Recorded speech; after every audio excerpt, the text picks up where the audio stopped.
I'm really starting to think Joe Biden is very afraid of his kids growing up in a racial jungle because there's no other way to really frame this one. It just doesn't make a whole lot of sense. Joe Biden issues travel ban on South Africa. South Africa. Why? I don't know. And also reinstates the one on Europe and Brazil. Okay, why Brazil? None of this makes sense. Let's try and fucking parse this out. President Joe Biden has issued a travel ban on South Africa, stopping most immigration to the United States of the country, and reinstates bans on Europe and Brazil to slow the spread of the Chinese coronavirus. Okay, so he only likes immigration from the countries from South America, and only if they come from communist shitholes. Is that what I'm led to believe? I think so. Okay, we kind of got that.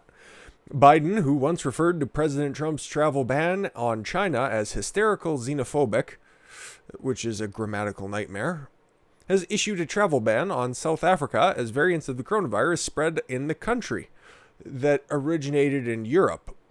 Weird. Okay, I'd have to look at the executive order a little bit further, but I think maybe it's probably just a ban on busing the people from South Africa. I don't know. Likewise, Biden has reinstated travel bans on Europe and Brazil, which Trump had ended after lobbying for the United States airline industry. Yes, but Biden will just bail them out. Don't worry. He has plenty of money for that. The ban will halt most immigration from South Africa, Europe, and Brazil. The order states, emphasis added, obviously, it is in the interest of the United States to take action to restrict and suspend the entry into the United States as immigrants or non-immigrants or non-citizens of the United States. So still regular citizens of the United States that are over in Europe, South Africa for whatever reason, or Brazil can still come back. So if they're in the Schengen area, the United Kingdom, the Republic of Ireland, of course, Biden's got to bring home his brethren, the Federative Republic of Brazil, oh, I didn't know that was the official name, and the Republic of South Africa during the 14-day period preceding their entry or attempt entry into the United States. Okay, cool. It's not. I think it's fucking retarded, but whatever. Continued and further measures are required to protect the public health from travelers entering the United States from those jurisdictions. Well, we all know how much more deadly these new strains of coronavirus that they're finding is. Oh, wait, no, they aren't. Oh, no, wait, they have no additional symptoms. Oh, okay, cool. Let's see how Jen Psaki decided to spin this, because this bitch is working overtime. I'm giving her credit. She's at least up there trying to make sense of that wandering old fuck and what he's doing. She's not doing a great job because it's mostly just the old look at the right hand and don't pay attention what the left hand is doing. That kind of basic sleight of hand technique. In a press conference on Monday, White House Press Secretary Jen Psaki defended the Biden administration travel bans after previously suggesting Trump's orders were rooted in xenophobia and racism. Oh, no, don't worry. It's just. He also, though, has supported, and he himself, even before, or we did, I should say, wow, holy fuck. Even before he was inaugurated, steps, travel restrictions in order to keep the American people safe to ensure that we are getting the pandemic under control. That answers nothing. That is how to say fuck all in 24 words. And then, of course, the follow-up question was, thank you for your time, Miss Psaki. Where do you get your hair done? It's so beautiful. I too want my children to look like Raggedy Ann. But yeah, that's just another one of those things that, this is a part of the Joe Biden coronavirus plan. We're going to step up inoculations. We're going to go ahead and vaccinate 1.5 million people per day. How are we going to do that? I don't know. Probably throw buckets of vaccine from the tallest buildings in every city. We will use dirigibles to deliver the vaccinations. That is how I got to school back in the 1920s. But yeah, so he should be facing similar backlash like Trump did for enacting the travel ban that Joe Biden and Barack Obama, laid the groundwork for during their final term in office. But whatever, you can just fucking hand wave that away because it's old man in office, not orange man anymore. Meanwhile, Joe Biden's getting onto the pressing issues, like making sure that the $20 bill with Harriet Tubman's going to be on it very shortly, because the Biden administration says it's exploring ways to speed up the release of the $20 bill featuring abolitionist Harriet Tubman. Just about reversed that one. After the Trump administration delayed the move first initiated by President Barack Obama. So it's been in the works for a long time, okay? Yeah, mostly because barely anybody uses paper money anymore. And at the same time, if you're going to put Harriet Tubman on there, why don't you have Frederick Douglass on there? I think if you want to do something to evoke the importance of the abolishment of slavery, you should probably have Frederick Douglass on there as well. That's just my opinion. But yeah, this is just kind of a deflection that the media can run with for the time being, before they can really start talking about the impeachment, which we're going to get to, I think, probably here later today. Before, they can shift all of their focus back on Trump and realize that, Joe Biden is really a guy who doesn't have any plans, even though he ran on a complete platform that said, I have the plans for everything. All right, what are your plans? Exactly what Trump did. Well, we all kind of thought it was political theater, what all these governors were doing anyways. They were just going to keep everything closed, and even some mayors, because we got one mayor of for all intents and purposes, isn't Mayor Lori Lightfoot just kind of like the governor of Illinois? Like, pretty much everybody who's in Illinois lives or works or somehow supports Chicago in some form or another. Unfortunately, because you look at the electoral map in Illinois and it's fucking sad, because it's just ruby red, and then it's Cook County and the suburbs of directly Chicago and the Champaign as well, the capital. Oh, I'm sorry, that's Springfield, not Champaign. But those are the three big Democratic hotspots that kind of override the entire state. That's why I'm for the Electoral College at a state level. We just need to figure out how to do it. I haven't quite figured it out yet. Yeah, let's just go there, because this was as obvious as the day is long. Mayor Lori Lightfoot, this is January 14th, by the way, wants to reopen restaurants and bars as quickly as possible to reduce the risk of underground parties. It's amazing the type of mental gymnastics these people will go through in order to just not say, oh yeah, Trump's not going to be the president anymore, therefore we don't have to punish our citizenry and use this as a political tool. It's for the underground parties. It's the same reason why we got rid of prohibition, because running underground liquor, believe us, right? It worked in the 30s. It should work on your great-great-grandkids, right? But yeah, here's the guts of it. Governor J.B. Pritzker, Democrat, obviously, has said some regions of the state can begin rolling back some COVID-19 restrictions starting Friday. That would be the 15th. Yeah, so they could have started them. Yeah, they did, of course, because, Lightfoot had to be in Washington, D.C. in order to attend the inauguration. Well, I guess somebody had to be there. They set out so many chairs. Reopening of indoor dining wouldn't happen until each region moves back at least 3 more phases, and Chicago is not on track to begin erasing restrictions. But Lightfoot wants to open it up because, we got to think of the economy now all of a sudden. Stupid. We're going to stick in Chicago for a second, because I've been fairly vocal about my displeasure with unions as on the whole, really, because I think that they become so corrupt and so bloated that they're all about keeping themselves, and they're not keeping themselves in power, rather, and not looking after their constituents that they're supposed to be taking care of, the union members themselves, or even, providing a good service. It's all about creating a little self-sufficient boys club, and if you ain't in it, we don't care. This is exactly what we're seeing here, okay? Union votes to defy Chicago school reopening plans. You might think that that's a good idea. Oh, okay, they don't want to reopen the schools, but the teachers want to be there because they're all about the students, right? Many Chicago public school elementary students are expecting to return to the classroom on February 1st. But the Chicago Teachers Union voted to defy Chicago public schools reopening plans, which called for the teachers to return to schools on January 25th in favor of continued remote learning. Most of CPS's 340,000 students haven't been in classrooms for 10 months. Just showing you that teachers are not, in fact, especially in Chicago. I don't know about the rest of the country. This is just what I remember from being in grade school. They were, for the most part, wholeheartedly useless individuals with no better than a high school education, in hindsight. Because I went through a significant strike during my grade 6 year, I think. Either grade 5 or grade 6, there was a big teacher strike, and they went out, and it was a big swath of the year.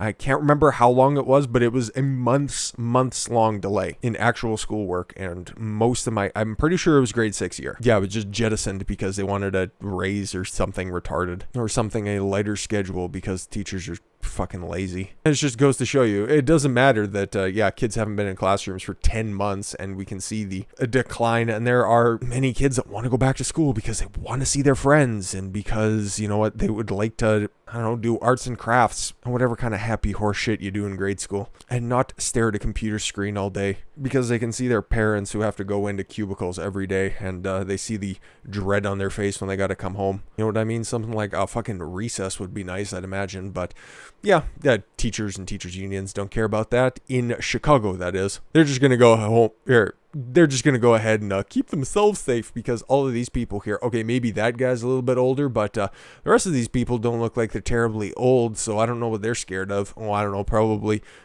the non-existent transmission of asymptomatic people. Yeah, that's really boding out to be fucking complete nonsense at this point. Anyways, Gavin Newsom, the car salesman out there in California, has magically figured out that, this coof ain't so bad after all, after Trump's out of office. Weird, huh? The 25th, yeah, he lifted it today.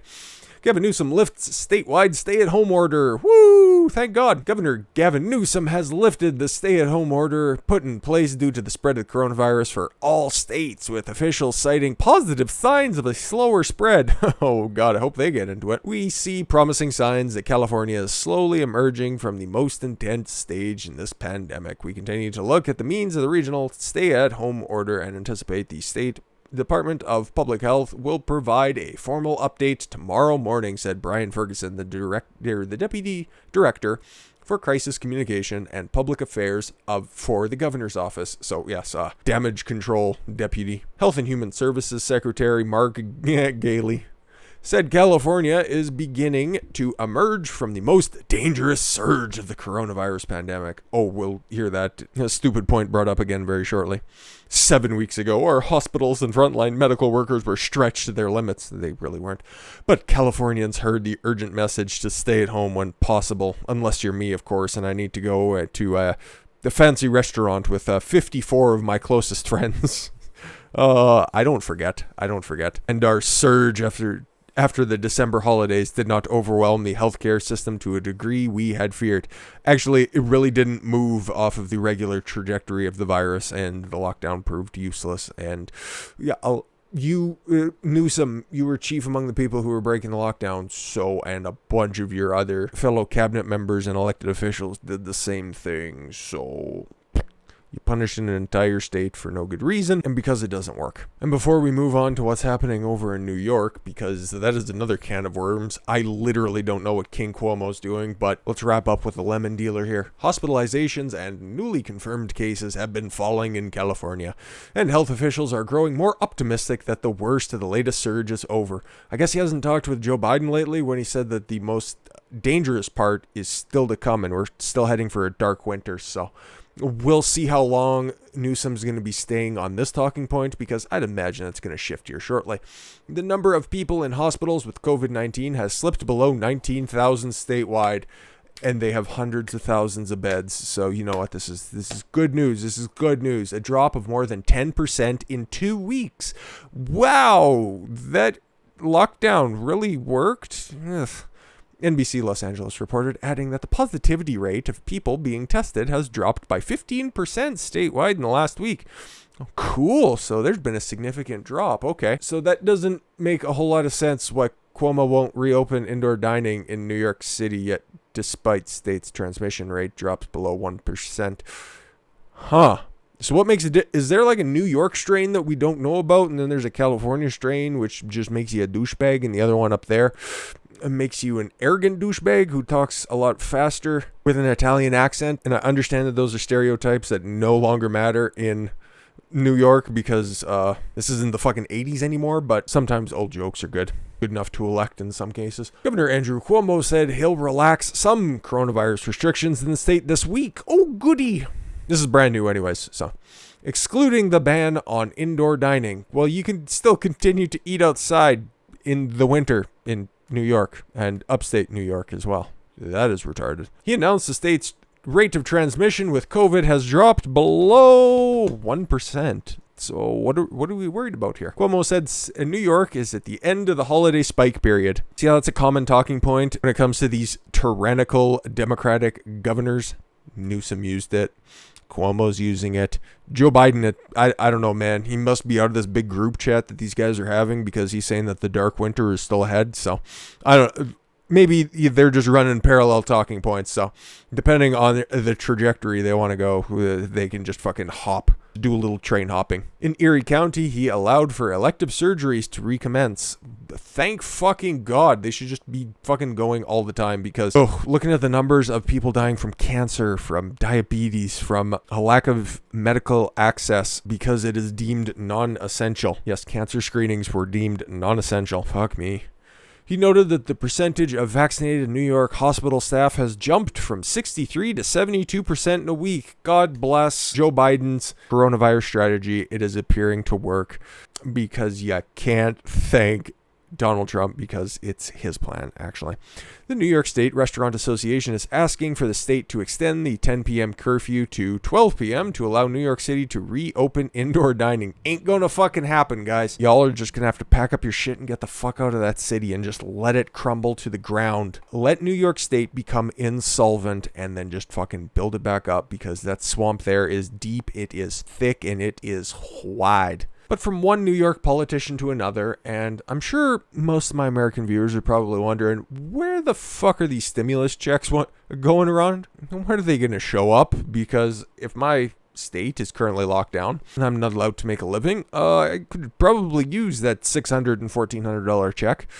Yeah, well, Schumer thinks that he will try to pass the COVID relief in the next month and a half, 2 months. Maybe he'll forget about it, and somewhere around the spring, we'll just decide to fund everything except for the taxpayers' pockets. He'll hope that you just are going to forget about it, just like he does with his constituents for 5.5 years. Well, speaking with the Writers Alliance on Monday, Senate Majority Leader Chuck Schumer discussed the timing of passing the next round of coronavirus relief, the American Relief Act, and he said that I'll try to get it done in the next month and a half, sure. Schumer said in a new bill, which President Biden has put together with my help, and I do everything good, and you should just look at what I've done. That's great. There's more money for transit and other things. It's called the American Relief Act, and we'll try to get it passed, when we get that stupid impeachment thing over and we get all of his picks confirmed, and then we take a spring break, and, Easter's coming up, so we need to plan accordingly. They don't care about you. They really don't care about you. Trust me, if this was on Mitch McConnell's desk, it wouldn't be any fucking different because he doesn't care about you either. Very few of these senators do. Very few House members give a fuck about you. I'm sure Joe Biden would. He just can't remember what state he's in right now. He thinks that this is a lovely new house in his Delaware mansion. But you know what is getting funded? Central America with $4 billion. Shocking, right? Yeah, I know. America is still waiting on coronavirus relief, including stimulus checks for the federal government. May be surprised to learn that President Biden is reportedly offering $4 billion, that is billion with a B, to Central American countries for development. Mexico President Andres Manuel Lopez Obrador. Let's keep names at like 2, okay? Said Saturday that Biden told him the United States would send $4 billion to help development in Honduras, El Salvador, and Guatemala, nations whose hardships have spawned tides of migration through Mexico towards the United States. Because guess what? Everybody who's here is going to get amnesty, and don't worry about getting locked up because we covered it yesterday. ICE told 14,000 people to get the fuck out, and you don't have to go home. You can just, make fucking home wherever you want to, because mi casa, su casa. Because they want to figure out a path to amnesty so they don't have to fucking run those goddamn ballot printing machines anymore, because that was tough work and they barely achieved their end goal. So they just want to make sure that anybody who can show up can vote next time. So we'll get back to the paranoia from the 2016 election, and depending on what happens over the next couple of years, we might have to infuse what happened with 2020 and 2024. But we'll get to that bridge when we need to cross it. So a little heads up. Democrats hate you, want you poor, and they want to take away your private property by the fact that you're poor and you can't afford it. But hey, don't worry, those checks are in the mail, right? Yeah, sure. Just don't follow up on it. And don't ask Chuck. He has better things to do. He's just waiting for those new $20 bills, and he's going to put a crisp one in there to make sure that you guys remember, Democrats, you guys voted for this. Remember, no refunds. I thank you all very much for the gift of your time. I've been Don Consuelo. I want you to follow your gut and get after it. Take care, everyone.